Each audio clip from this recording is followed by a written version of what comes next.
विशिष्ट शिक्षकों के प्रान नंबर जनरेट करने का आदेश पत्र जारी कर दिया गया है और विशिष्ट शिक्षकों के रिटायरमेंट पर भी मार्गदर्शन जारी किया गया है। बताया गया है कि किस तिथि को आप रिटायरमेंट कर रहे हैं, तो आप किस तिथि को आपका रिटायरमेंट होगा। आपको पूरे विस्तार से बताएंगे कि विशिष्ट शिक्षकों के प्रान नंबर जनरेट करने के लिए कौन कौन से कागजात लगेंगे और रिटायरमेंट पर क्या क्या मार्गदर्शन जारी किया गया है। उससे पहले आपसे बंधुओं से एक छोटा सा आग्रह कि यदि आप हमारे चैनल पर नए हैं तो हमारे चैनल को सब्सक्राइब कीजिए और बेल आइकन दबाना न भूलें। तो चलिए आपको पूरे विस्तार से बताते हैं कि विशिष्ट शिक्षकों के प्रान नंबर जनरेट करने के लिए का जो आदेश जारी किया गया है उसमें कौन कौन से डॉक्यूमेंट्स लगेंगे। तो आपको बता दें कि जिला शिक्षा पदाधिकारी नवादा के द्वारा यह पत्र जारी किया गया है और जो ऑनलाइन प्रान जनरेट करने का जो प्रोसेस है वह साइट भी जारी कर दिया गया है। ये वाला साइट है, वेबसाइट लिंक http://enps.nsdl.com। इस साइट पर जा कर के जिला शिक्षा पदाधिकारी नवादा के द्वारा आप जिला शिक्षा पदाधिकारी नवादा जिले के शिक्षक यहाँ पर जा कर के अपना प्रान जनरेट कर सकते हैं। और उसके लिए क्या क्या डॉक्यूमेंट्स आवश्यक बताया गया है। यह डीडीओ का कोड जरूरी बताया गया है। यह डीडीओ का कोड है, नवादा जिले के डीडीओ का कोड। यह ट्रेजरी का कोड है और विशिष्ट शिक्षकों के आधार नंबर, पैन नंबर, इसकी आवश्यकता सबसे ज़्यादा जरूरी। आधार और पैन को तो अति आवश्यक है। और विद्यालय पदस्थापन एवं योगदान पत्र, विद्यालय पदस्थापन योगदान पत्र जो अभी हाल ही में सभी विशिष्ट शिक्षकों के द्वारा 1 जनवरी से 7 जनवरी के बीच में विद्यालय में योगदान कराया गया, जो जिला शिक्षा पदाधिकारी द्वारा योगदान पत्र, औपबंधिक नियुक्ति पत्र और पदस्थापना पत्र जारी किया गया था।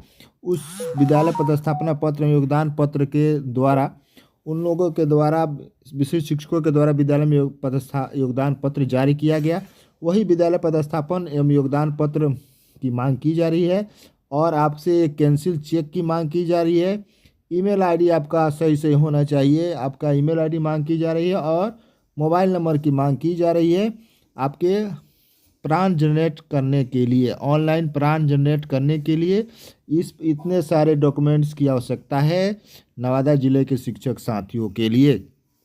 और यह डायग्राम बताया गया है कि किस तरह से आपको प्रान जनरेट करने हैं। जैसे नेशनल पेंशन स्कीम, फिर रजिस्ट्रेशन करना है, फिर आधार नंबर सिलेक्ट करना है, मोबाइल से लिंक नंबर ज़रूरी है, और गवर्नमेंट एम्प्लॉइज उस पर क्लिक करना है और एम्प्लॉयर करना है, ओके करना है, एम्प्लॉयर पर टच करना है, फिर स्टेट गवर्नमेंट बिहार टच करना है, फिर डीडीओ का रजिस्ट्रेशन नंबर, फिर रजिस्ट्रेशन नंबर और इंटर आधार नंबर। उसके बाद ओटीपी आएगा और जब अपना ओटीपी वेरीफाई कर दीजिएगा तो OTP mobile number, email ID पर आएगा। उसके बाद आपको बैंक के एम्प्लॉयमेंट डिटेल्स भरना है, डालना है, और उसके बाद नॉमिनी डिटेल्स भरना है और फ़ोटो, और आपका फ़ोटो और सिग्नेचर भी अपलोड करना है। जैसे एक फ़ोटो होता है पासपोर्ट साइज़, और एक सादे पन्ने पर आप अपना सिग्नेचर करते हैं, उसे वह सिग्नेचर अपलोड होगा। जैसे आप सिग्नेचर करते हैं, जैसे आप बैंक में सिग्नेचर किए हुए हैं, अपने पैसा निकासी करने के लिए जो बैंक में सिग्नेचर अपलोड किया जाता है, वही सिग्नेचर आपको यहाँ पर भी अपलोड करना है। और उसके बाद डॉक्यूमेंट अपलोड करने के लिए कर देना है। और उसके बाद यहाँ पर नोट में लिखा हुआ है कि योनो एसबीआई से प्रान जनरेशन नहीं कराना है। योनो एसबीआई के द्वारा आपको प्रान नंबर जनरेट नहीं कराना है। इस प्रकार का यह पत्र जारी किया गया है ऑनलाइन प्रान जनरेट करने के लिए। और विशिष्ट शिक्षकों के रिटायरमेंट से संबंध में भी यह पत्र जारी किया गया है। क्या पत्र में जिक्र किया गया है, हम इसको समझ लेते हैं। ये जिक्र किया गया कि वैसे विशिष्ट शिक्षक जिनका प्रान नंबर पूर्व में आवंटित है, वैसे विशिष्ट शिक्षक अपना प्रान नंबर पर शिफ्ट करेंगे। बहुत सारे शिक्षक बंधुओं के द्वारा, विशिष्ट शिक्षक बंधुओं के द्वारा प्रान जनरेट करने का आवेदन कर दिया गया।